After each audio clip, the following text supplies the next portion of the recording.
Hey everyone, I'm Melanie from Streamlined Legal, where we help law firms get the most out of their practice management software.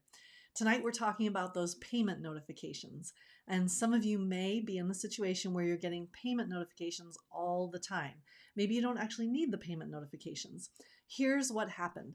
So back in the day when Clio first started, and as they were putting together different permission types and different notification types, there's a permission level called billing.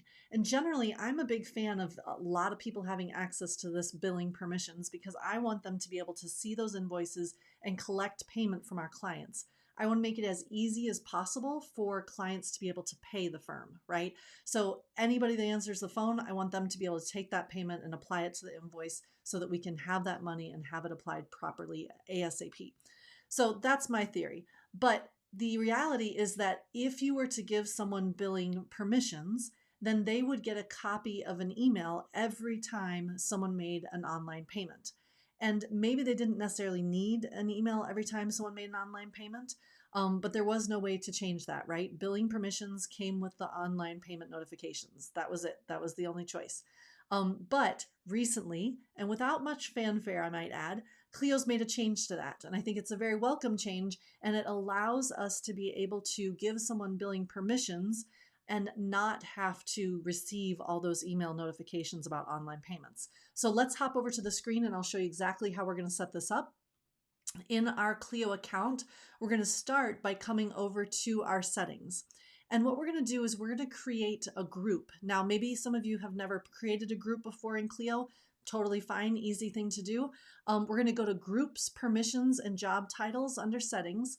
And when we click on that, we're going to go ahead and create a new group. You can see I've got some groups already here. You can have as many groups as you want, any combination of users. So I'm going to go ahead and click on New Group in the upper right corner, and I'm going to call this one Billing, actually, you know what I'm going to call it? Payment Notifications. These are the people that I do want to get payment notifications, right? Not everybody that has billing permission necessarily, but I do want them to get these payment notifications, right? So I'm going to say these people, to remind myself later when I'm trying to remember, these people will receive,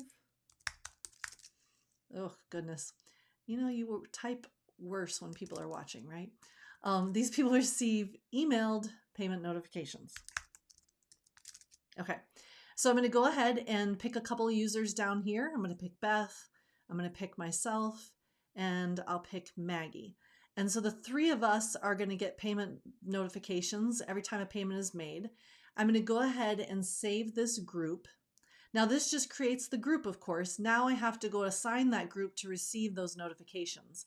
So if I go back to settings now, and instead of going to groups this time, I'm going to head over to online payments.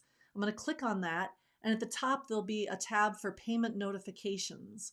When I get in there, it's going to ask me who I want to get these payment notifications. Now you'll notice by default, it's still set to that classic Clio default, which is any permission level, any user with a permission level of billing is going to receive these emails. But of course, that's not what I want. So I'm going to go ahead and come down here and I'm going to find the group called payment notifications, right? And I'm going to go ahead and save that change. Now what will happen is instead of all the people that had billing permission getting these emails when a payment is made online, now it's only going to be the people in the payment notifications group that are getting these emails, right? So we can be a lot more specific as to who's going to receive these emails. And again, not everybody that has billing permission is going to need to receive these emails. So I can go ahead and narrow that down and figure out exactly who I do want to receive these emails. Now, don't forget, even if you're receiving these emails, it might be a smart idea to go ahead and filter for those in your inbox so that they're not overwhelming you, but you have access to them if you need them. So another idea to put into your head as far as how to handle those notifications, we don't necessarily always need them in our inbox at the time the payment's made. But I do encourage you to take a look at both the filters and those payment notifications so that you can get the information to the people that need it when they need it. If you liked that, check out Streamline Legal Plus. We've got all kinds of great tips in there for you in addition to those you're finding on YouTube. Thanks so much for joining me tonight. Have a great evening.